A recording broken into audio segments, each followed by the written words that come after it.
اپنے گھر کو مینج کرنے کی کوشش کریں اور ادھر ادھر ہاتھ مار کے بلا وجہ کے جعلی مالدار نہ بنے. یہ دنیا کتنی ہے. ابھی بات کر رہے تھے نا کہ پچھلے سال کتنے لوگ ہمارے ساتھ تھے، آج نہیں. شیخ صاحب نے بتایا پچھلے سال بے شمار لوگ دنیا میں تھے، بے شمار لوگ گئے. کورونا کو چھوڑ دیجئے، ایکسیڈنٹ کتنے ہوتے، تبھی موتیں کتنی آتی ہیں. زندگی ہے کتنی، کوئی نہیں کہہ سکتا کہ زندگی ہماری کتنی ہے. یہ ہوا کی، پانی کی تہ پر ایک تیرتا ہوا بلبلہ سمجھتے ہیں آپ. پانی چل رہا ہو اور اس کی تہ پر بلبلے نکلتے ہیں، گول گول سے چھوٹے چھوٹے، پانی ہی ہوتا ہے. اس کی عمر کتنی ہوتی ہے؟ کب تھوڑا سا ہوا کا جھونکا زیادہ آیا اور وہ ختم ہو گئی. یہی بلبلہ ہے. ہماری زندگی بھی دراصل بلبلہ ہی ہے. کب تھوڑا سا جھونکا ہمیں زیادہ لگے گا اور پتہ نہیں چلے گا، کل لوگ کہیں گے رحمت اللہ علیہ. یہی ہوگا نا. ہماری زندگی کا کوئی اعتبار نہیں، کس لمحے یہ ختم ہو جائے. بلا وجہ ادھر سے ادھر سے اپنے آپ کو دنیا میں بھی پریشانیوں میں لوگ مبتلا کر لیتے ہیں. کتنے کیس ایسے آتے رہتے ہیں، صرف یہ کہ دفتر میں یہ کر دیا اور اسٹور میں یہ کر دیا. دنیا میں بھی پریشانی ہے اور آخرت میں محشر کے میدان میں سوال ہی پہلا یہ ہو جائے گا کہ تم نے مال کہاں سے کمایا. اور پھر دوسرا سوال یہ ہوگا کہ لگایا کہاں. کہیں سے بھی کمایا لیکن اب بتاؤ کہ لگایا کہاں. مال آپ کا ہے، آپ نے کمایا حلال طریقے سے، اس سوال سے تو بچ گئے نا. اب آگے آ جائے گا کہ لگایا کہاں تھا، اور ہمیں معلوم ہے کہ ہم کہاں کہاں مال لگاتے ہیں.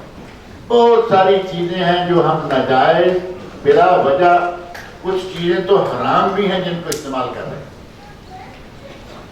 اس قسم کا آدمی کیسے بچے گا؟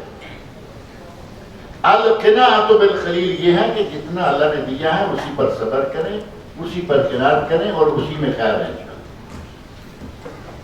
اور چوتھی بات کہی والاستعداد لیوم الرحیل، اس دنیا سے جانے کی تیاری، اس دن کی تیاری. آدمی سفر پہ نکلتا ہے نا، سفر پہ نکلنے سے پہلے مہینہ، ڈیڑھ مہینہ، 2 مہینے پہلے لوگ ٹکٹ تیار کر رہے ہیں. بھائی اس وقت رش ہوگا، مہنگائی ہو جائے گی، ٹکٹ بہت پہلے خریدیں. اور اس کے قریب جا کے کوئی بوٹ لا رہا ہے، کوئی سوٹ لا رہا ہے، کوئی یہ لا رہا ہے، کوئی وہ لا رہا ہے، سفر پہ جانا ہے. یہ تیاریاں ہیں ساری. اور آخرت کی تیاری کے لیے کیا چاہیے؟ وہاں نہ بوٹ، نہ سوٹ، نہ کوئی چیز نہیں وہاں چاہیے. وہاں صرف ایک چاہیے اور وہ ہے عمل صالح.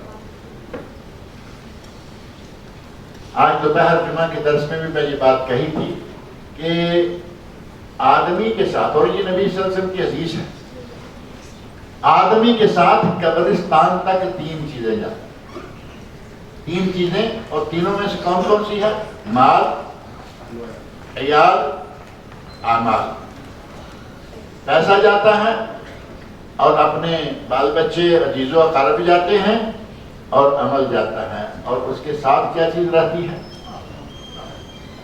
2 چیزیں واپس آتی ہیں یا نہیں؟ جیبوں کا مال ہے وہ بھی واپس آ گیا، بڑا پیار کرنے والا بیٹا ہے، بیٹی ہے، واپس. بیٹی تو قبرستان گئی نہیں، بیٹا واپس. اور جو عموماً ہوتا ہے، جی میں تو اپنی بیوی سے بالکل اتنا پیار کرتا ہوں کہ میں جان قربان کرنے کو تیار ہوں. اسے کہو ذرا 1 گھنٹہ اس کے ساتھ نیچے رہ گیا. جا گیا تو آدمی. کوئی آدمی اپنے کسی قریبی ترین شخص سے، محبوب ترین شخص کے ساتھ 1 گھنٹہ قبر کے اندر گزارنے کا سوچ بھی نہیں سکتا. ہمارے یہاں تو یہ الاستعداد بالرحیل جو ہے وہ سلسلہ ہی کوئی نہیں رہا. ہمیں چاہیے کہ جس دن ہم نے سفر کرنا ہے اس دن کے لیے تیار رہیں. اور میرا خیال ہے کہ آپ الحمدللہ سارے تیار ہیں یا نہیں؟ میں یہ نہیں کہہ رہا، ڈرنے والی کوئی بات نہیں کہ آپ کا کوئی یوم رحیل آ رہا ہے. یہ کوئی نہیں جانتا کس کا کب آنے والا ہے، میرا کب آ جائے گا، کسی کا کب آ جائے گا. صرف میں یہ کہہ رہا ہوں کہ ہمیں اس دن کے لیے تیار رہنا چاہیے. ہر آدمی اپنے ذہن میں یہ خیال رکھے کہ مجھے مرنا ہے، اور اگر یہ خیال رہے گا کہ مجھے مرنا ہے تو پھر یقین جانے کہ یہ جتنے گٹولے ہیں نا، ایک اردو کا لفظ تو یہ نہیں ہے، کسی ہندوستانی کسی لوکل زبان کا یہ لفظ ہے گٹولا،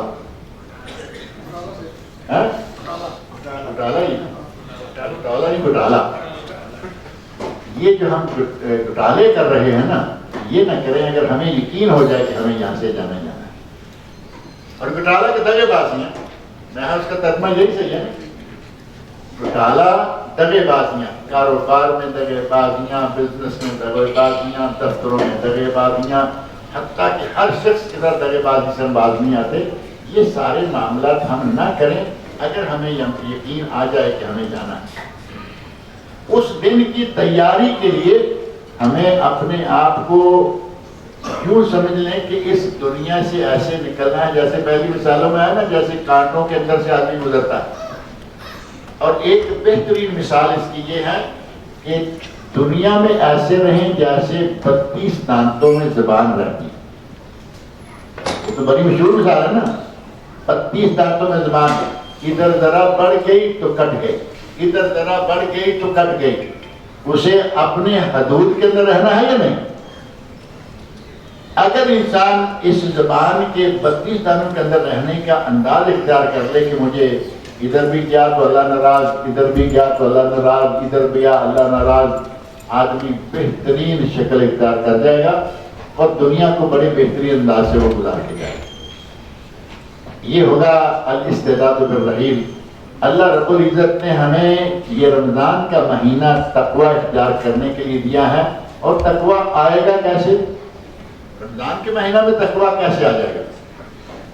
ایک حدیث شیخ متی اللہ صاحب نے پڑھی تھی، من لم یدع قول الزور والعمل به فلیس للہ حاجہ ان یدع طعامہ، صحیح بخاری کی حدیث۔ ایک آدمی اگر جھوٹ بولنا نہیں چھوڑتا، نبی اکرم صلی اللہ علیہ وسلم فرماتے ہیں کہ اللہ کو اس کے بھوکا پیسہ مرنے کی کوئی ضرورت نہیں۔ اور اگر ہم یہ سمجھیں کہ روزہ بھی رکھا ہوا ہے، جھوٹ بھی بولے چلے جا رہے ہیں، تو ہم نے چونکہ صبح سے کچھ کھایا نہیں، کچھ پیا نہیں، ہمارا روزہ ہو گیا۔ اللہ کے نبی فرما رہے ہیں کہ اللہ کو اس کے بھوکا پیسہ مرنے کی کوئی ضرورت نہیں ہے، جھوٹ چھوڑے گا تو روزہ ہوگا، جھوٹ نہیں چھوڑے گا اس کا کوئی روزہ نہیں ہوگا۔ اور یہ روزہ صرف پیٹ کا نہیں ہے کہ کھانا پینا چھوڑ دیا روزہ ہو گیا، آنکھ کا روزہ، کان کا روزہ، ہاتھ کا روزہ، ہر طرح کا روزہ۔ اور اس روزے کے اگر ہم ایک پورا مہینے کا جو کورس یا شیخ کہہ رہے تھے ورکشاپ، اور میں کہا کرتا ہوں ریفریشر کورس، یہ مہینہ ہمارے لیے ایک ریفریشر کورس ہے۔ ہماری کچھ صلاحیتیں خفتہ ہو جاتی ہیں، صلاحیتیں ہمارے اندر ہیں، مسلمان ہیں، مومن ہیں، لیکن کچھ چیزوں پہ زنگ لگ جاتا ہے، دلوں کو بھی زنگ لگ جاتا ہے۔ یہ مہینہ زنگ اتارنے کے لیے، اور وہ صلاحیتیں جو خفتہ ہیں، چھپی ہوئی ہیں یا چھپ گئی ہیں، مدد بڑھ گئی ہیں، یہ مہینہ ان صلاحیتوں کو جلا دینے کے لیے، صاف کرنے کے لیے آتا ہے۔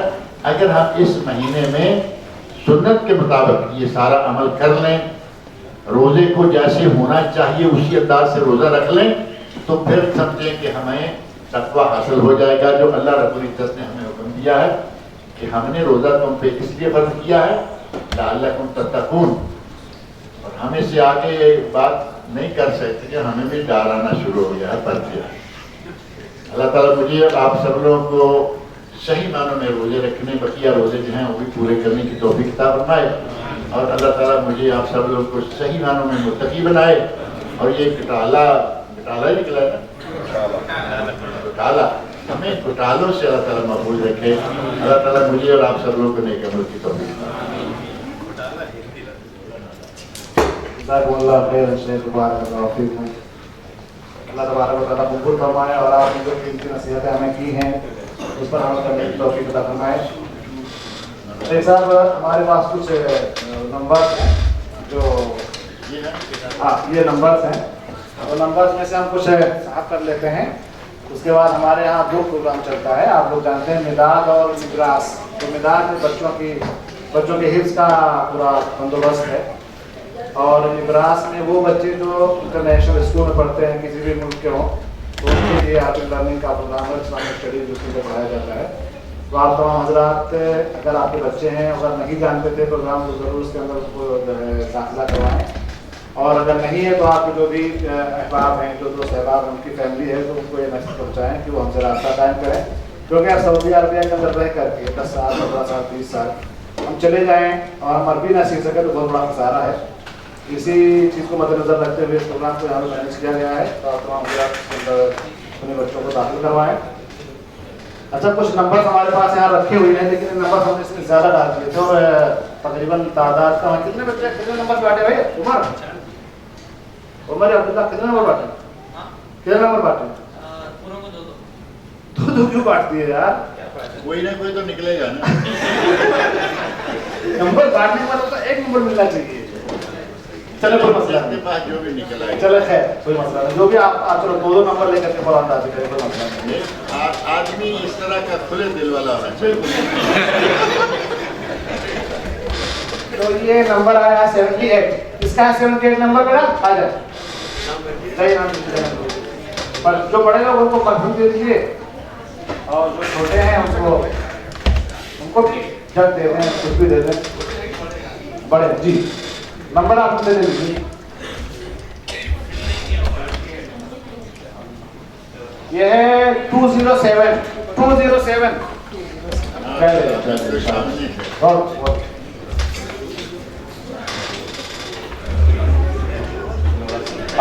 107 107 آ جائیے. نام بہت کافی ہے ماشاءاللہ، نام کافی ہے اور نمبر بھی ماشاءاللہ کافی سخاوت کے ساتھ تقسیم کرتے ہیں. 248 248 ابو منیبہ یہاں آئے ہوئے ہیں. ابو منیبہ ہے یہاں پہ 248 جاؤ دے دو 248.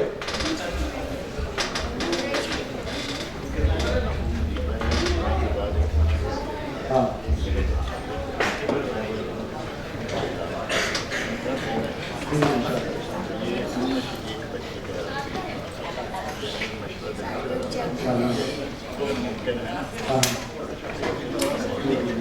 کون ہے آپ کے جو صاحب والے ہیں آپ کے قرآن؟ آئے بھائی کون آ جائیں شاباش آ جائیں. شیخ میں کوئی پرفیوم دیجیے دوبارہ سے. 254 جس کا بچہ یہاں حافظ قرآن موجود ہے وہ آ جائے. جو حافظ قرآن ایسا نا کہ سب کے سب حافظ قرآن بن جائے ورنہ یہ ایگزام ہونے لگے گا. شیخ کو پرفیوم دیجیے بچے چل بیٹا لے لو. محمد کو بھی دے دیجیے. خالی اسی لیے آیا. ہاں وہ جو وہ کا ہاتھ بنتا ہے. تلاوت والے محمد صاحب آپ آئیے آپ جا کر بھائی ہندوستان سے تشریف لائے محمد. اور کوئی حافظ قرآن ہے اس میں جو باہر سے آئے ہیں؟ ہمارے یہاں سے نہیں بلکہ باہر سے جو آئے ہیں.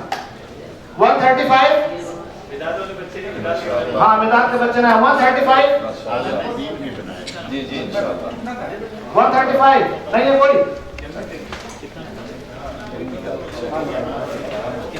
148 نہیں لیجیے. 253 نمبر لے کر کے آئیے گا. 253 نہیں ہے.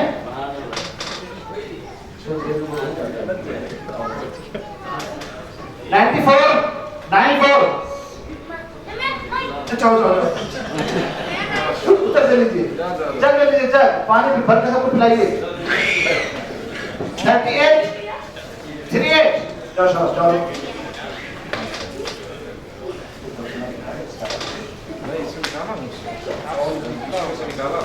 186 کو نہیں ہے.